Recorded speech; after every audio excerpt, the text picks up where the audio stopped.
Injil Yohanes pasal 19 ayat 1-16a. Lalu Pilatus mengambil Yesus dan menyuruh orang menyesah dia. Prajurit-prajurit menganyam sebuah mahkota duri dan menaruhnya di atas kepalanya. Mereka memakaikan dia jubah ungu dan sambil maju ke depan mereka berkata, "Salam, hai orang Yahudi." Lalu mereka menampar mukanya. Pilatus keluar lagi dan berkata kepada mereka, "Lihatlah, aku membawa dia keluar kepada kamu, supaya kamu tahu bahwa aku tidak mendapati kesalahan apapun padanya." Lalu Yesus keluar, bermahkota duri dan berjubah ungu. Maka kata Pilatus kepada mereka, "Lihatlah manusia itu." Ketika imam-imam kepala dan penjaga-penjaga itu melihat dia, berteriaklah mereka, "Salibkan dia! Salibkan dia!" Kata Pilatus kepada mereka, "Ambil dia dan salibkan dia, sebab aku tidak mendapati kesalahan apapun padanya." Jawab orang-orang Yahudi itu kepadanya, "Kami mempunyai hukum, dan menurut hukum itu ia harus mati, sebab ia menganggap dirinya sebagai anak Allah." Ketika Pilatus mendengar perkataan itu, bertambah takutlah ia. Lalu ia masuk pula ke dalam gedung pengadilan dan berkata kepada Yesus, "Dari manakah asalmu?" Tetapi Yesus tidak memberi jawab kepadanya. Maka kata Pilatus kepadanya, "Tidakkah engkau mau bicara dengan aku? Tidakkah engkau tahu bahwa aku berkuasa untuk membebaskan engkau dan berkuasa juga untuk menyalibkan engkau?" Yesus menjawab, "Engkau tidak mempunyai kuasa apapun terhadap aku, jikalau kuasa itu tidak diberikan kepadamu dari atas. Sebab itu, dia yang menyerahkan aku kepadamu lebih besar dosanya." Sejak itu Pilatus berusaha untuk membebaskan dia. Tetapi orang-orang Yahudi berteriak, "Jikalau engkau membebaskan dia, engkau bukanlah sahabat Kaisar. Setiap orang yang menganggap dirinya sebagai raja, ia melawan Kaisar." Ketika Pilatus mendengar perkataan itu, ia menyuruh membawa Yesus keluar, dan ia duduk di kursi pengadilan, di tempat yang bernama Litostrotos, dalam bahasa Ibrani, Gabata. Hari itu ialah hari persiapan Paskah. Kira-kira jam 12, kata Pilatus kepada orang-orang Yahudi itu, "Inilah rajamu." Maka berteriaklah mereka, "Enyahkan dia! Enyahkan dia! Salibkan dia!" Kata Pilatus kepada mereka, "Haruskah aku menyalibkan rajamu?" Jawab imam-imam kepala, "Kami tidak mempunyai raja selain daripada Kaisar."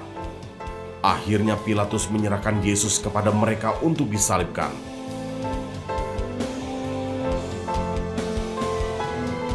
Ayat 16b sampai 27, Yesus disalibkan. Mereka menerima Yesus. Sambil memikul salibnya, ia pergi keluar ke tempat yang bernama Tempat Tengkorak, dalam bahasa Ibrani, Golgota. Dan di situ ia disalibkan mereka, dan bersama-sama dengan dia disalibkan juga dua orang lain, sebelah menyebelah, Yesus di tengah-tengah. Dan Pilatus menyuruh memasang juga tulisan di atas kayu salib itu, bunyinya, "Yesus, orang Nazaret, Raja orang Yahudi." Banyak orang Yahudi yang membaca tulisan itu, sebab tempat di mana Yesus disalibkan letaknya dekat kota, dan kata-kata itu tertulis dalam bahasa Ibrani, bahasa Latin, dan bahasa Yunani. Maka kata imam-imam kepala orang Yahudi kepada Pilatus, "Jangan engkau menulis, Raja orang Yahudi, tetapi bahwa ia mengatakan, 'Aku adalah Raja orang Yahudi.'" Jawab Pilatus, "Apa yang kutulis tetap tertulis."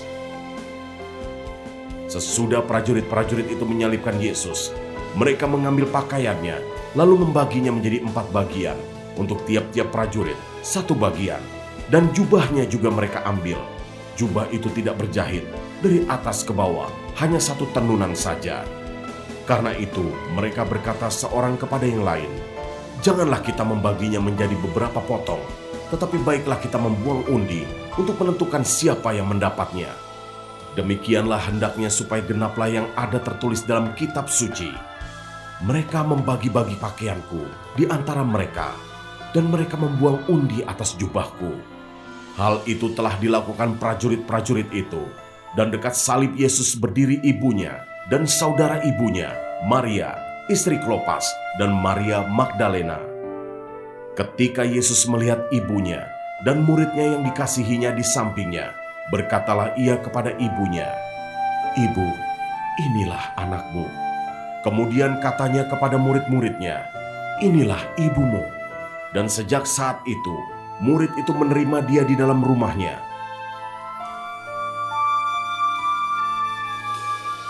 Ayat 28-30, Yesus mati. Sesudah itu, karena Yesus tahu bahwa segala sesuatu telah selesai, berkatalah ia, supaya genaplah yang ada tertulis dalam kitab suci, "Aku haus." Di situ ada suatu bekas penuh anggur asam.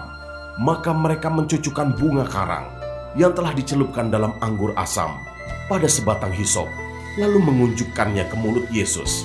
Sesudah Yesus meminum anggur asam itu, berkatalah ia, "Sudah selesai." Lalu ia menundukkan kepalanya dan menyerahkan nyawanya.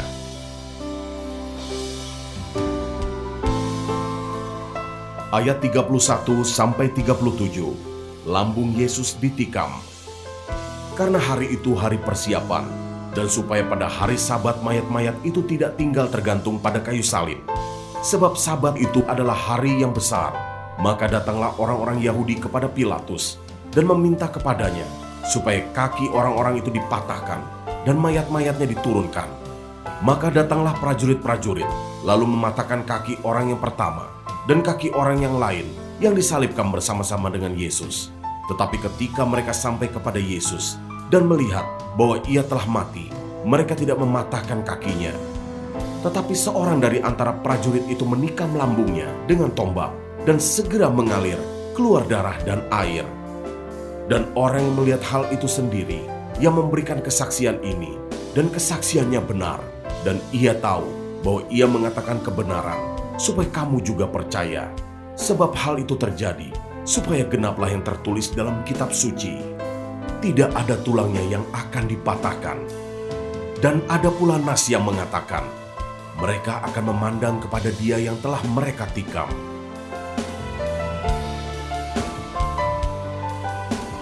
Ayat 38-42, Yesus dikuburkan.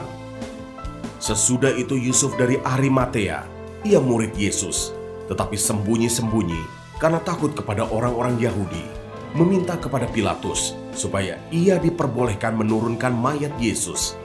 Dan Pilatus meluluskan permintaannya itu. Lalu datanglah ia dan menurunkan mayat itu. Juga Nikodemus datang ke situ. Dialah yang mula-mula datang waktu malam kepada Yesus. Ia membawa campuran minyak mur dengan minyak gaharu, kira-kira 50 kati beratnya. Mereka mengambil mayat Yesus, mengapaninya dengan kain lenan, dan membubuhinya dengan rempah-rempah, menurut adat orang Yahudi bila menguburkan mayat. Dekat tempat di mana Yesus disalibkan, ada suatu taman, dan dalam taman itu ada suatu kubur baru yang di dalamnya belum pernah dimakamkan seseorang. Karena hari itu hari persiapan orang Yahudi, sedang kubur itu tidak jauh letaknya, maka mereka meletakkan mayat Yesus ke situ.